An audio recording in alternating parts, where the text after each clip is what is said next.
As the ancient saying goes, pressure makes diamonds. In the world of combat sports, this phrase finds its true embodiment in Dustin Poirier. While many athletes chase headlines with bold words, Poirier, known as the Diamond, has carved his legacy through sheer grit and tenacity. A top-ranked UFC lightweight of Acadian French heritage, he's risen, battle by battle, proving his mettle with every punch, every takedown. Launching his MMA journey at a tender age of 20, Poirier made a smashing entrance into the UFC in 2011. Today, with a staggering record of 29 victories, 7 losses, and a single no contest, he's celebrated as one of the premier lightweights in MMA. But as the Diamond prepares for one of the most anticipated fights of his career against Justin Gaethje this weekend, many questions hover in the air. What's the story behind this warrior? Did a life of privilege forge his path? Or was it one filled with trials? Dive with us into the enigmatic life of Dustin Poirier as we unveil 5 intriguing facets of his journey. Dustin Poirier grew up in Lafayette, Louisiana. The neighborhood was tough, and life threw its first curveball when his parents split up when he was just 5. From then on, he lived with his mom and 2 brothers. As a youngster, Dustin's interests revolved around American football and wrestling. He wasn't a regular face in school, often showing up mainly to play sports. However, a penchant for street fights led him down a rough path, resulting in him being expelled during his 8th grade year. The next attempt to set things right was an alternate school, with hopes of progressing him to the 9th grade. But the shadows of his past caught up, landing him in both juvenile detention and boot camps due to repeated fights. This series of events was the last straw for Dustin's relationship with formal education, prompting him to leave it all behind. Reflecting on this period of his life, Dustin shared in an interview with The Real. I honestly never graduated to 8th grade. I got expelled in 8th grade, and then I got put in a alternative school to jump me back to my right grade. So that put me right back into the 9th grade. And then I did a lot of my 9th grade year in juvenile detention and in boot camp in Alexandria, Louisiana, and a little bit here in Lafayette, Louisiana. And then when I got out of that, I just never went back to school. At 16, Poirier was just another high school dropout. The only thing he felt was good in his life was his childhood sweetheart, Jolie, who he met when he was a bad boy teenager and is married to today. He scored a job at McDonald's to make some money and would pass the time with friends smoking and drinking, far from the serious athlete he is today. When Poirier was 18, he realized he wanted to be a fighter. He found boxing and began training daily at a nearby gym. He felt he had what it took to be great in the fight world. Back then, not many people knew about MMA, and Poirier was 200 pounds, but he loved boxing and jiu-jitsu. He lost weight, stayed away from bad influences, and focused on his dream. This is a picture of me right when I started training. I was probably about 200 pounds in that picture. Big transformation. Look way different, man. People that haven't seen me since I looked like that, don't even notice me sometimes. Dustin Poirier began his professional MMA journey in 2009.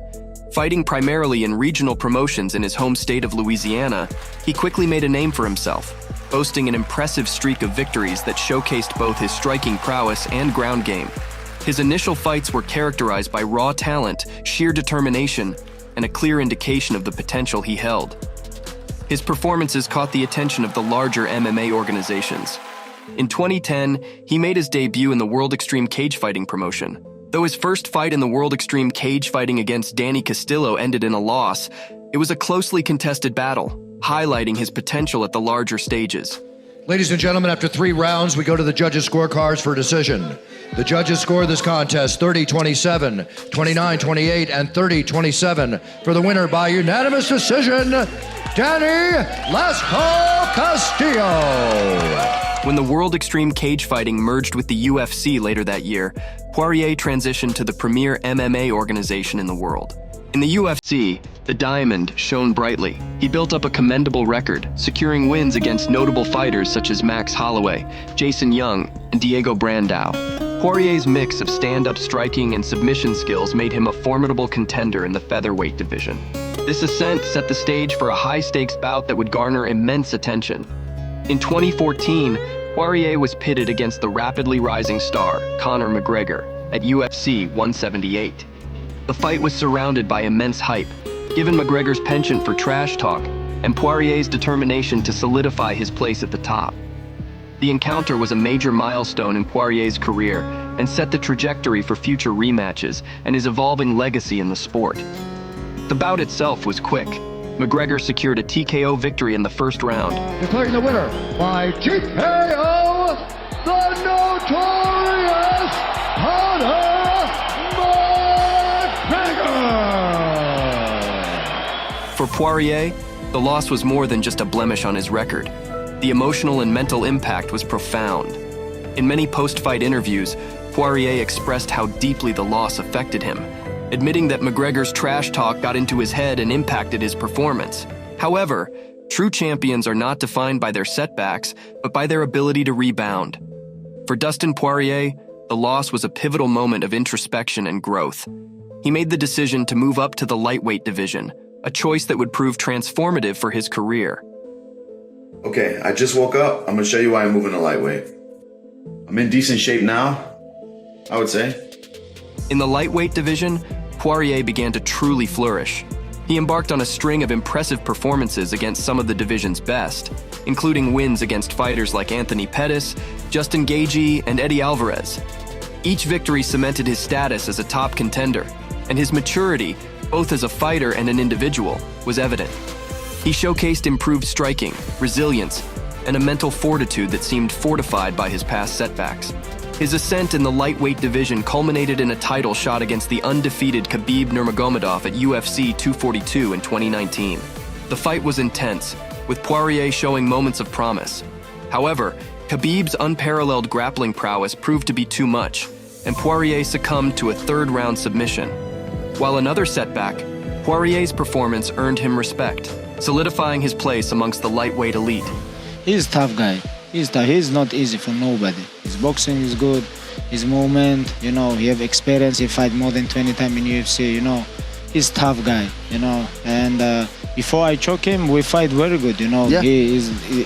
It was a little bit domination, but I feel he control, not everything, but he can control some my technique stuff, Poirier's journey then led him back to McGregor for a much-anticipated rematch at UFC 257 in 2021. By the time their paths crossed, both fighters had evolved immensely, but Poirier was no longer the same man McGregor had faced years prior. This time, Poirier emerged victorious, finishing McGregor in the second round with a barrage of punches. The win was monumental for Poirier's legacy, not only avenging his previous loss, but also making a statement about his growth as a fighter. Their trilogy bout, held in mid-2021, further solidified Poirier's dominance. He won via TKO, marking his second consecutive victory over the Irish superstar. Ladies and gentlemen, at the end of round number 1, Herb Dean has called a stop to this contest based on a doctor's stoppage, declaring the winner by TKO, Dustin the Diamond Poirier.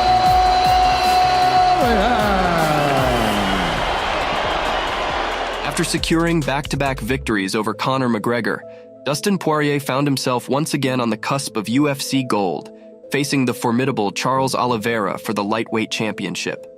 The contest was a battle between two fighters at the peak of their powers, each carrying stories of tenacity and redemption. In a gripping showdown, Oliveira's versatility and determination shone through, handing Poirier his second unsuccessful bid for the lightweight title. Well, Dustin, you're one of the best fighters in the sport. I'm sure you'll be back, and I'm sure you'll be back better than ever. It's always an honor to call your fights. Thank you very much.